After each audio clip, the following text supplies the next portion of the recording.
तो अब हम देखते हैं अपना माइनर ऑफ डिटर्मिनेंट। डिटर्मिनेंट का माइनर कैसे निकालते हैं। तो यहाँ पे जो हमारे जनरल फार्मूला होता है वो ए आई जे इज इक्वल टू एम आई जे। ए आई जे हमने प्रीवियस लेक्चर में पढ़ा था कि ए आई जे हमारा जो आई रिप्रेजेंट करता है वो हमारे रूट्स को, और जो हमारा जे रिप्रेजेंट करता है वो हमारे कॉलम्स को। तो यहाँ पे सेम चीज वही है, बट हमारा ए जो है वो रिप्लेस कर दिया गया एम से। तो जो हम पहले ए बोलते थे वो हम यहाँ पे बोलेंगे माइनर, माइनर आई एंड जे। तो हमारा ये जो वैल्यू हमने जो कंस्ट्रक्शन ऑफ मैट्रिक्स में देखा कि ए आई जे कैसे निकालते हैं, वो वही सेम वैल्यू यहाँ पे हमको निकालना है। जैसे कि हमारे पास ये जो वैल्यू दी गई है ये हमारी ए आई जे है, मतलब एक वैल्यू जो हमारी फर्स्ट रो और फर्स्ट कॉलम में है, हमारी ये फर्स्ट रो में है, फर्स्ट कॉलम में है। ए आई जे जैसे हमारी ये वैल्यू हो जाएगी फर्स्ट रो सेकंड कॉलम हो जाएगी हमारी, सेम ऐसे ही निकालनी हमको। तो हम देखते हैं यहाँ पे, now find the minor determinants. तो हम यहाँ पे देखते हैं कि M11 मतलब क्या है, हमारा जो हमारा 1 है वो हमारी पहली रो, जो हमारा दूसरा वाला 1 है हमारा पहला column. M11 means first row and first column. जैसे कि हम पिछले वीडियोस में देखा हमने A11 का मतलब क्या होता था, हमारा first row and first column. A21 का मतलब क्या होता था, हमारा सेकेंड रो फर्स्ट कॉलम। तो सेम एज इसमें देखना है कि M11 क्या होता है। M11 means first row and first column. तो हम देखेंगे कि ये हमारा फर्स्ट रो हो गया, ये हमारा फर्स्ट कॉलम हो गया, ये हो गया हमारा M11। तो हम इनको जब हम बंद करते हैं M11 को, तो हम हमारे पास क्या वैल्यू आती है, first row and first column को हम पहले बंद करते हैं तो हमारे पास वैल्यू आती है 5, 6, 8 एंड 9। तो हमारे पास क्या वैल्यू आ गई, 5, 6, 8 एंड 9। ऐसे ही सेम एज हम देखते हैं कि M12, it means to say that first row second column, that is first row and second column। तो हम इस वैल्यू को बंद करते हैं, first row and second column को हमको क्या मिलता है, 4, 6, 7, 9, 4, 6, 7, 9। देन हम बंद करते हैं अपने M13 को, मतलब रो हमारा फर्स्ट कॉलम हमारा 3। तो हम इनको टाइप कर देते हैं तो हमारे पास क्या बचता है, 4, 5, 7 एंड 8, 4, 5, 7 एंड 8। देन नेक्स्ट हम देखते हैं अपना M21। हमारा फर्स्ट रो कंप्लीट हो गया, अब हमारा सेकंड रो के, हम सेकंड रो में क्या देखते हैं, M21 is equal to, M21 में देखते हैं कि हमारा second row first column, that is second row that is first column. हम इसको जब बंद करते हैं हमारे पास क्या वैल्यू मिलती है, 2, 3, 8, 9, 2, 3, 8, 9। Then M22 second row second column, that is second row second column. हमारे पास वैल्यू क्या आती है, 1, 3, 7, 9।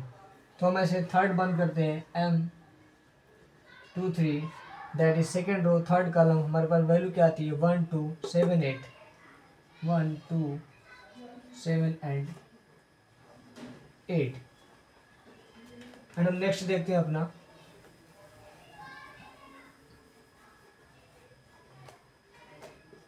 M31 means third row first column. तो हमारे पास वैल्यू क्या आती है, 2, 3, 5, 6 and M32 third row second column, 1, 3, 4, 6, 1, 3, 4 and 6। और M33 की वैल्यू देखते हैं हमारी कि minor third row and third column. जब हम थर्ड रो और थर्ड कॉलम को जब हम बंद करते हैं, ये हमारा हो गया थर्ड रो और ये हमारा हो गया थर्ड कॉलम। जब इसको हम बंद करते हैं हमारे पास क्या वैल्यू मिलती है, 1, 2, 4 एंड 5, 1, 2, 4 एंड 5। अब हम इनको सॉल्व करेंगे अपने जनरल फार्मूला जो हमने डिटर्मिनेंट में क्या देखा था, D is equal to BD minus CB means AD minus BC, AD minus BC। अभी इस फार्मूले के ऊपर हम इसको सॉल्व करेंगे।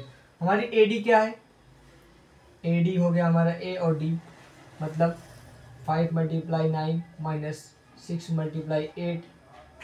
देन यहाँ पे हमारी वैल्यू जो आएगी 45 माइनस 48 इज इक्वल टू, हमारे पास क्या वैल्यू आ जाएगी -3।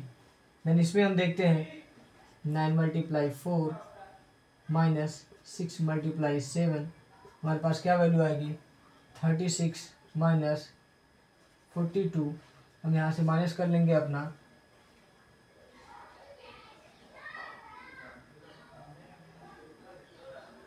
हमारे आगे वैल्यू -6। यहाँ पे वैल्यू देखते हैं अपना 4 × 8 माइनस 7 × 5, दैट इज 32 माइनस 35 -3। तो नेक्स्ट हम देखते हैं यहाँ पे 9 × 2 minus 8 × 3, 18 minus 24, that is -6. Then again 9 × 1 minus 7 × 3, 9 minus 21, that is -13, -12. Then 8 × 1 minus 7 × 2, 8 × 14, that is -6. The next 6 × 2, then 6 × 2 minus 5 × 3, 12 × 15 -3. Here 6 multiply with 1 minus 4 multiply with 3, that is 6 minus 12, that value is -6. And here 5 multiply with 1 minus 4 multiply with 2, then 5 minus 8, the value we found -3। तो हमारे पास जो हमने minor निकाला determinant की, वो value हमारे पास क्या आई -3, -6, then again -3, then again -6, -12, -6, then -3, -6 and -3। यह हमारे माइनर निकालने का जो फार्मूला है, वे माइनर हम इसी तरह निकालते हैं। हमारा अगर माइनर निकालने के लिए आ जाता है डिटर्मिनेंट का, तो हम इसी तरह माइनर निकालते हैं। यह हमारा आंसर है, इसको हम क्लियरली कॉपी में लिखते हैं जब, तो अपना यही हमारा आंसर चेक होता है कि हमने माइनर क्या निकाला है डिटर्मिनेंट का। सो आई होप आपको क्लियर हुआ होगा, आपको समझ आया होगा कि डिटर्मिनेंट का माइनर कैसे निकालते हैं। अब हम देखते हैं दोस्तों, हमारे पास एक और वैल्यू दी गई है जिसमें हमको बोला गया है कि डिटर्मिनेंट का माइनर निकालना है। जैसे हमने प्रीवियस क्वेश्चन में देखा कि हम किस तरह माइनर निकालते हैं, हमारी जो माइनर की वैल्यू आती है वही हमारा आंसर हो जाता है। जैसे कुछ में -3, -6, -12, फिर -3, 6, that is our minor value of the element of the matrix. तो इसी तरह हम माइनर वैल्यू निकालेंगे अपने दूसरे डिटर्मिनेंट की जो हमारी दी गई है। तो हम देखते हैं इसको कैसे सॉल्व करते हैं सॉल्यूशन। तो हम पहले क्या करेंगे, इसमें अपना जो हमारे पास हम जनरल फार्मूला क्या था, Jij = Mij। सो हम इसका यूज़ करेंगे यहाँ पे। M11 = M11 means first column first row. तो हम अपने फर्स्ट कॉलम फर्स्ट रो को बंद करते हैं, हमारे पास क्या वैल्यू आती है 1, 2 एंड 0। इसको सॉल्व करते हैं, 0 × 1 माइनस 2 × 2, दैट इज 0 - 4। हमारी वैल्यू क्या आ गई -4। देन M12 को हम सॉल्व करते हैं, फर्स्ट रो सेकंड कॉलम। हमारी वैल्यू क्या आती है 0, 2, 3 एंड 0। तो हम इसको सॉल्व करते हैं, तो 0 - 6, हमारी वैल्यू क्या आ गई -6। देन हम 1, 3 को सॉल्व करते हैं। It means to say that first row third column. तो हमारे पास वैल्यू क्या आ गई 1, 0, 1, 3 एंड 2। इनको सॉल्व करते हैं हम, 0 - 3, तो हमारे पास क्या वैल्यू आ गई -3।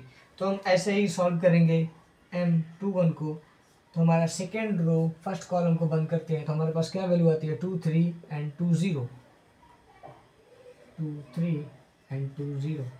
इनको हम सॉल्व करते हैं, तो 2 × 0, that means 0 - 2 × 3, 0 - 6 is -6। Then next हम देखते हैं यहाँ पे अपनी M22 की वैल्यू। हमारे पास क्या है सेकेंड रो सेकेंड कॉलम, तो हमारे पास क्या वैल्यू आ गई 1 3 3 and 0, that means 0 multiply 1 minus 9, that means to say that this is minus 9 because 0 minus 9, that is minus 9. Then again M23 means second row third column, second row third column, that value we found 1 2 3 and 2, that is 2 multiply with 1 minus 3 multiply with 2, that means 2 minus 6, we found the value minus 4. Then again M31 means third row and first column, third row and first column, we found the value 2 3 1 and 2, that is 2 into 2 minus 3 into 1, 4 minus 3, we found the value is 1 because 4 minus 3, 4 is the greater value and minus 3 is a smaller value, so the sign are coming in the front of the product of element, that is positive. Then N32 is equal to third row and second column, we found the value 1 3 0 and 2, that equal to 2 multiply 1 minus 3 multiply 0, 2 multiply 0, 2 minus 0, that means we found the value is 2. In the last we will do M33, that is third row and third column, that is third row and third column, we found the value 1 2 0 and 1, so 1 multiply with 1 minus 2 multiply with 0, that means 1 multiply 0, we found the value is 1. तो ये हमारे हो गए minor of the determinant, हम ऐसे ही determinant का minor निकालते हैं, ये हमारा हो गया आंसर. सो आई होप आपको माइनर ऑफ डिटर्मिनेंट समझ में आया होगा.